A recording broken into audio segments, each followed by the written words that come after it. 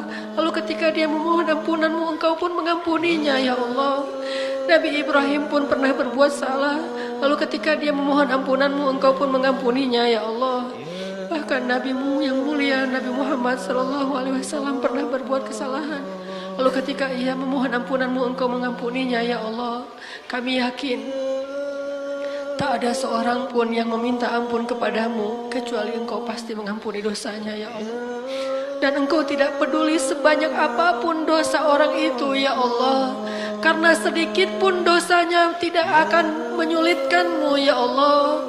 Sebanyak apapun dosanya tidak akan merugikanmu ya Allah. Sebanyak apapun dosanya tidak akan menyakitimu ya Allah. Sebanyak apapun dosanya tidak akan menghinakanmu ya Allah. Karena engkau maha mulia, karena engkau maha kaya, karena engkau maha perkasa ya Allah. Tidak ada rugi bagimu dengan kemaksiatan dan dosa setiap hamba-hambamu, dan tidak untung pula bagimu ketaatan hamba-hambamu. Maka engkau tidak peduli berapapun banyak dosa kami, pasti engkau mengampuninya. Kami yakin itu ya Allah.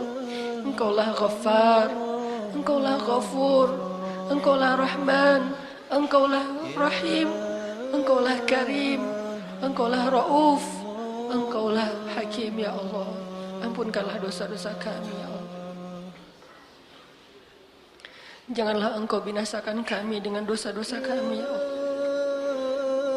Ya Rabbana, jangan kau palingkan wajahmu dari kami karena dosa-dosa kami ya Allah. Janganlah engkau mencabut kasih sayang dan rahmatmu dari kami karena dosa-dosa kami ya Allah. Janganlah engkau jauhkan kami dari kebenaran dan kebaikan karena dosa-dosa kami ya Allah. Janganlah engkau biarkan kami tersesat karena dosa-dosa kami ya Allah. Janganlah engkau timpakan kepada kami musibah yang tidak mampu kami memikulnya karena dosa-dosa kami ya Allah. Janganlah engkau cabut kasih sayang di antara suami istri kami karena dosa-dosa ya Allah. Janganlah engkau cabut kasih sayang ayah dengan anak, anak dengan orang tua karena dosa-dosa ya Allah. Janganlah engkau cabut kasih sayang orang-orang soleh kepada kami karena dosa-dosa ya Allah. Dan janganlah engkau biarkan kami jauh dari Rasulullah di padang mahsyar karena dosa-dosa ya Allah. Janganlah engkau mengazab kami karena dosa-dosa ya Allah. Sesungguhnya rahmatmu mendahului kemurkaanmu ya Allah. Ya Rabbana, janganlah engkau timpakan musibah kepada bangsa kami ini karena dosa-dosa kami ya Allah. Janganlah engkau menguji kami dengan pemimpin yang zalim justru karena dosa-dosa kami sebagai masyarakatnya ya Allah. Janganlah engkau menimpakan kepada kami bencana karena dosa-dosa kami ya Allah. Janganlah engkau menghilangkan keberkahan dari negeri Indonesia ini karena dosa-dosa bangsanya ya Allah. Kami memohon ampunanmu ya Allah. Ampunkanlah dosa bangsa Indonesia.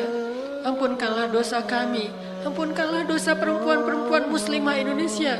Ampunkanlah dosa pemuda-pemuda Indonesia. Sehingga dengan istighfar kami engkau turunkan kasih sayangmu ya Allah. Engkau turunkan kebaikan kepada negeri kami ya Allah. Rabbana zalamna anfusana wa illam taghfir lana wa tarhamna lanakunanna minal khasirin. La ilaha illa anta subhanaka inna kunna minadh zalimin. Sungguh kami tahu Nabimu Yunus alaihissalam pernah melakukan kesalahan di hadapanmu. Lalu Engkau menimpakan kepadanya ujian. Engkau biarkan ia tenggelam di dalam lautan yang gelap. Di dalam lautan itu dia memohon ampunan-Mu ya Rabbana. La ilaha illa anta subhanaka inni kuntu minaz zalimin. Maka bergetarlah arasy-Mu, Engkau ampunkan dosanya, lalu Engkau selamatkan dia dari musibah itu. Maka selamatkanlah kami dari segala musibah yang disebabkan oleh dosa-dosa kami ya Allah. Selamatkan kami dengan ampunan dari sisi-Mu ya Allah. Janganlah Engkau menghalangi kami dari kebaikan dunia dan akhirat ya Allah, karena dosa-dosa kami di masa lalu ya Allah. Janganlah Engkau tutup hati kami dengan dosa-dosa kami ya Allah. Siapakah lagi yang bisa memberi petunjuk jika Engkau telah menutup hati seorang hamba-Mu ya Allah.